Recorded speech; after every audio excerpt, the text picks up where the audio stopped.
Hey everybody! In this presentation, we're going to be looking at a few of the improvements that have been made to XGen in Maya 2016. We're going to be using XGen to do two different types of effects, a grooming effect and a vegetation or set dressing effect.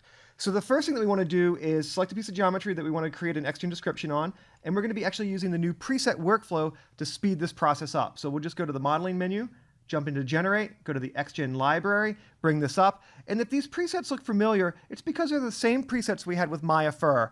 So we kind of reverse engineered that old Maya Fur preset, all the different looks that you could get with those presets into XGen descriptions.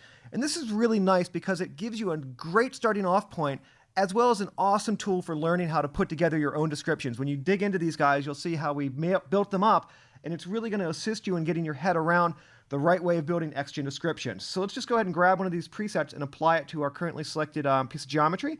I'm going to grab, I don't know, we'll grab the lion one. That one looks pretty cool on this guy. So when we import this in, we're just going to go with the default settings for this example.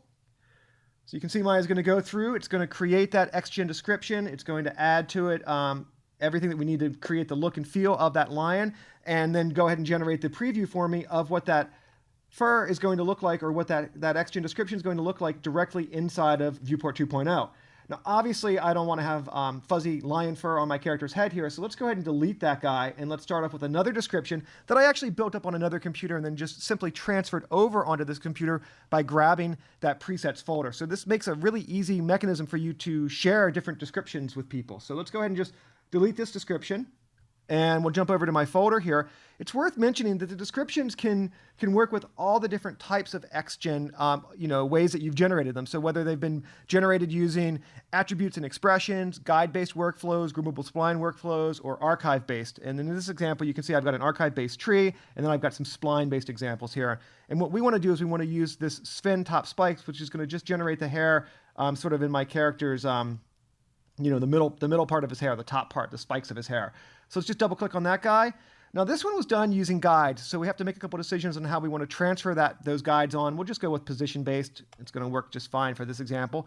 So again, I click the import button. Maya goes through. It's going to build that XGen description for me and then automatically do the preview for me to give me an idea of what this looks like before I commit to the software renderer. So that looks pretty cool. Let's wait for a second for it to generate that XGen, all those instance primitive splines. So that's looking pretty sweet.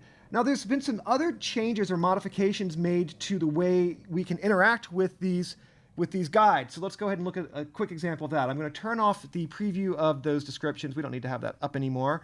And what we want to do is we want to go ahead and just add some different changes to these guys. So if we right mouse click on top of this and I jump into my guide control points, I can swipe across the top of those guys, grab a few of those guys, and if I start to move these around now, you'll notice that the soft fall off correctly works. So previously in Maya, you couldn't use soft fall off. It would do something like this. It wouldn't actually be able to go down the length of those control points and influence those. But the soft fall off key, the hot key that turned that on and off as B, now correctly works with the guides. Another thing that we've added that's really pretty awesome is the ability to interact with the guides using a brush-based workflow. So we now have this new Sculpt Guides tool, which allows me to just get into a brush and use that brush to, again, start to introduce some modifications or some tweaks to that hair. So it's just another way of working with your XGen guides to ultimately drive the instance splines. If we go ahead and generate that preview one more time, you'll see that those guides are obviously going to affect the underlying instance geometry. So a couple little things there that make working with XGen much better.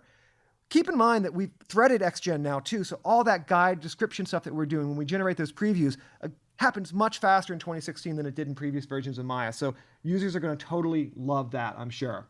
So the next thing that we want to do is just talk about doing some set dressing, and I'm going to do this in a slightly different way. We added the ability to have an actual ramp that modifies the length of, or the width of an object down the spline. So this means you can start to do some pretty interesting things. Let's go ahead and check this out. Let's go ahead and create a new description on this guy, this piece of geometry that I have selected right here, and we'll just call it, I don't know, DTO or whatever. And we'll use splines. That's great. Random across the surface, and we'll use expressions to create that. That'll work fine for this example. So it's going to come in. It's going to create, which looks like just kind of like fur or hair. We'll increase the length of this up to something like, I don't know, 55. So we have some thin instanced splines. I'm going to make these guys be pretty wide. And with them being wide now, what I want to do is, let's just go 0.005 on that guy. I'm going to actually start to introduce a little bit of style to it. So I'm going to make these look like weird alien vegetation. You know, do something like that, kind of clamp it down, maybe go in here like this. Let's pull that guy up so that they don't start quite down there, quite so flat, and do something like, I don't know. That looks pretty cool. Maybe we'll jump into our preview here and we'll just increase the spline segments up so that it has a little bit more to draw with. Jump back to this primitives and I'll just add a little bit of random bend kind of stuff to kind of tweak them out ever so slightly.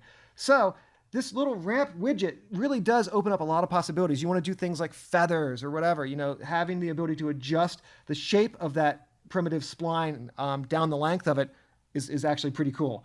So the last thing I want to talk about really quickly are improvements that have been made to the rendering aspect. So we've got a couple things here that are interesting, and I'm using the new Hypershade look dev environment to do this. So let's go ahead and just in our outliner, so let's select this piece of geometry, this description. We can graph that guy really quickly.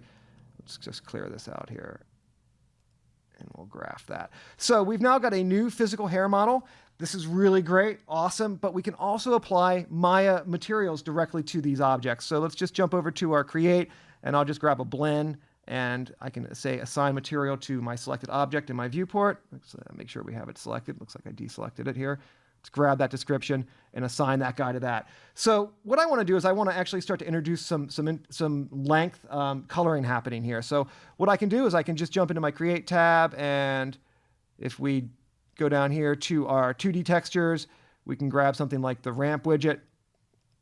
And with that ramp widget in here, let's just grab that guy. And what we want to do is we want to pipe this into our out color. Pretty straightforward, right? And you can see that obviously that ramp widget now, if we jump into our property editor, that ramp widget's going to adjust the overall color, you know, as it shoots down the length of those curves. Pretty straightforward, right? And we can introduce some noise into that guy if we wanted to, or we could jump down here and add some saturation value or some hue value just to kind of tweak these guys out and make them look a little bit more alien-esque in their nature. Just darken that a little bit too, and just kind of do something like that. So anyway, just having some fun there. So the next thing that I wanted to do is make sure that this information can get passed into the renderer, right? So this is great that it's in the viewport. So we've got a couple of new utilities that will let you pass this information in all the XGen information into mental ray. So this is again something that's really pretty helpful. If you just go up here and filter this out, just type XG into that guy. Oops, let's say XG. You can see that we now have a few different things that we can work with XGen. So if we just grab that hair length mapping. So by taking this hair length mapping node, did I get it? Let's see here. I did. So with this hair length mapping node, what we're going to do is instead of having the V chord of this ramp being driven by, you know, this placement node, because this is just a V ramp, pretty straightforward workflow inside of Maya, we just grab the out value of this, and that's going to be able to now pass this mapping information into the renderer. So what we're seeing in our viewport now with this ramp will actually get passed on into XGen, work exactly the way you want, and obviously it'll render with this Maya material on it. So once I've done something like that and I like it, the last thing that I want to do is just go up to my generate. I want to actually export this out as a preset. So we'll say export as preset. It's going to allow me to take a little snapshot of that guy. I say export, and just like that, I now have a new XGen preset inside of Maya of that look that I've kind of developed. So these are just a few of the things that you can do that are new inside of XGen in Maya 2016. Thanks again for taking the time to check this out. I hope you guys enjoy it. Cheers, everyone.